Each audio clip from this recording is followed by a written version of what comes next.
It's me, your favorite foxy writer, Brandy Ackerley, and I'm here today with the latest episode of my Hunter's Gambit read-along.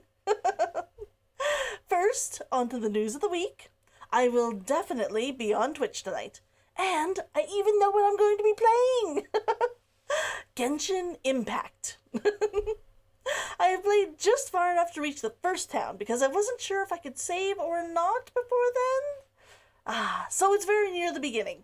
Mostly I played it because I wanted to make sure it was fully loaded in before I tried streaming it, and I thought that would be a good place to start. So I'll see you there tonight at 9 p.m. PST. Now, in Chapter 12, Richard had a pleasant, intimate moment with Maya, interrupted, unfortunately, by Kazunaha, who was looking for somebody to listen to her problems. After discussing some boundaries, they set up a time to meet, and Richard returned to his activities. And now, on with the story. As Kazunaha walked towards Talvert's shop, she saw Himiko step out of it with the smuggest look she'd seen in months. A weight pulled on Kazunaha's stomach. She resisted running in the other direction. Himiko didn't do her own shopping, any more than Kazunaha did, but she may have had other business with Talbert that had nothing to do with herself. She let out a breath. Himiko couldn't do anything to stop her, but still, Kazunaha wondered if she was taking her seriously enough. Shaking her head, she walked over to the store. The shop was full, as it always was. Every item was 3 to 5 items deep and shoved into the shelves in no discernible order. She smiled at Talbert when she entered, and saw a set of boxes set to the far side of his counter. 3 of them were large enough that she would probably have to take them each separately. They had to be hers. She made a quick calculation. She could hire a horse and wagon to help transport the boxes for 5 silver? With an extra silver if she got the gentleman to help her with the loading and unloading. She didn't have money to waste it, but with Richard still injured, she couldn't exactly ask him to help out. "Talbert, thank you for wrapping all this up for me," Kazunaha said, reaching for her money purse. Talbert winced. "Those are actually stock for the store.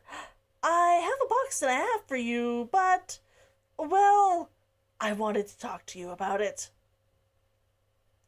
Her sister had definitely been here, interfering with her sister's business.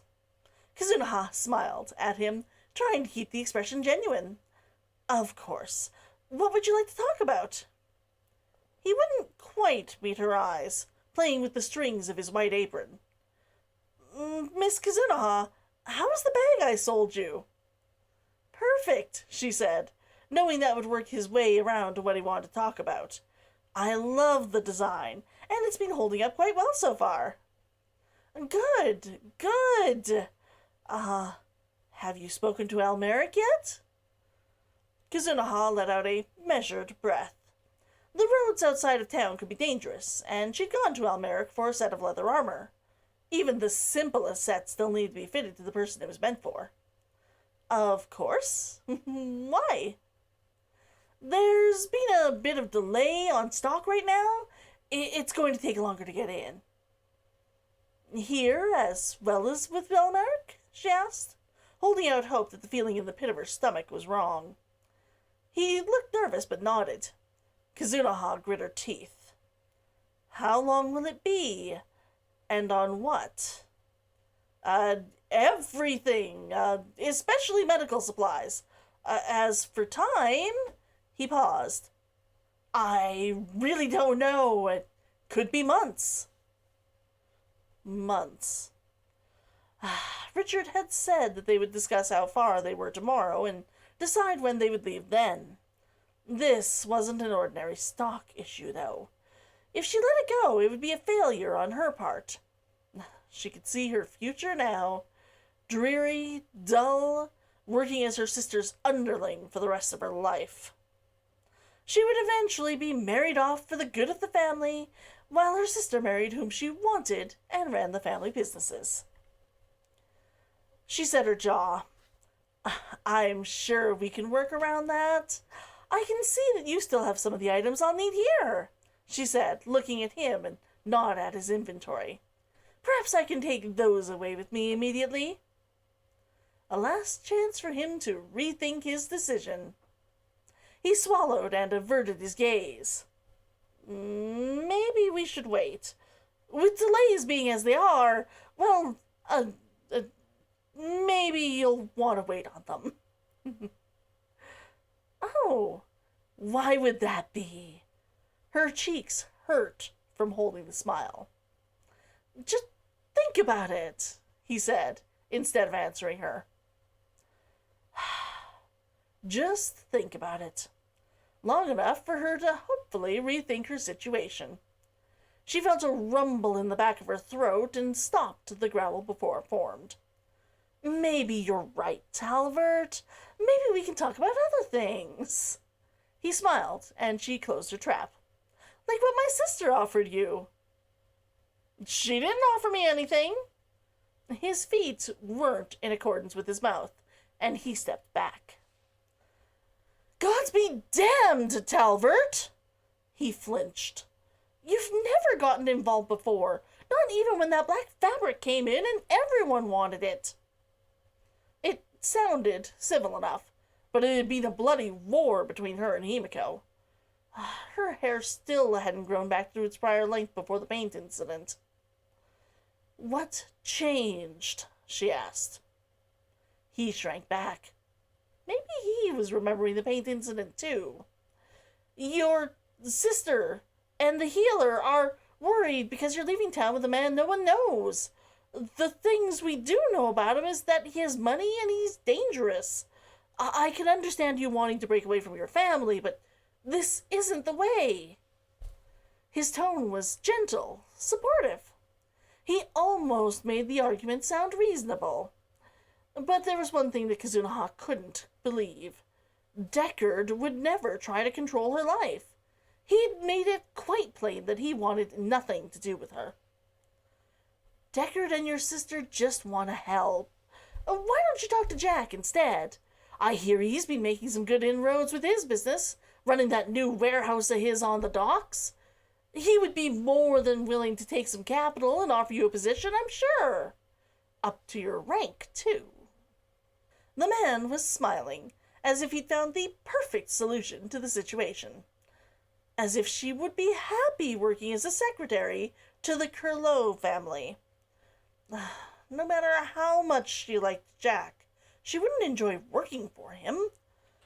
Besides, this deal with Richard would be her chance to prove to the world that she was capable, and more than what society said she could be. Really, though, it was Deckard's involvement that frustrated her the most. He'd told her to stay out of his life. She had, even after she'd realized how stupid she'd been. She'd thought that there had been an unspoken promise that he would do the same. Let me see if I understand this. You won't sell me the items I need and am willing to pay for because the boy I used to date said he doesn't like me going away for a week? She asked. She'd expected Himiko getting involved. She'd planned the argument she'd need to use against her sister. Deckard's betrayal hurt worse for her having not expected it. Talbert looked confused. It has nothing to do with him being connected to you, or about Himiko being your sister, for that matter. Look at that business with the dead men. That's suspicious in and of itself. The sheriff still hasn't even been able to find out where they came from. Deckard doesn't have any control over my life. No more than Himiko will soon, Kazunaha spat. Lady, neither of them want to control you. They just want to keep you safe. Kazunaha clenched her fists. She was going to kill them both. Another good chapter, though a quick one. Kazunaha knew enough to expect trouble, but not where. Still, this sent her for a loop. Up to this point, most of her issues have either been unsolvable or solvable by forcing the other person to just drop it. Having to actually go and deal with the people causing her trouble is definitely one of the things she'd rather avoid. And speaking of trouble, I'm going to complain about the weather over here. I wanted to stream so much last week. And it just wasn't happening. Smoke, especially, plays havoc with my health, and our weather here has been listed as smoke for nearly 3 weeks now? Two at the very least. Since I don't generally stream or record with the fans running either, I couldn't even have my air filter on. I've been dealing with things like a sore throat and insomnia, since it started. Sometimes you just have to push past everything to get things done. Anyways, the last thing on my list, I wanted to congratulate my friend Venus for her successful debut interview. She and Neon talked about serious stuff, sang, that wasn't something that either of them originally thought that they would be doing and didn't prepare for. It made their performances so much more remarkable. And she had a great time talking to chat.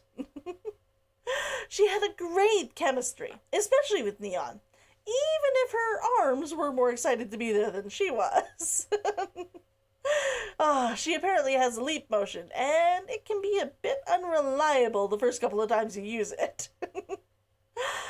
So again, go check out Venus's YouTube page. I put the links in the description, and Neon's, in case you want to go and actually watch the show that she was on, okay?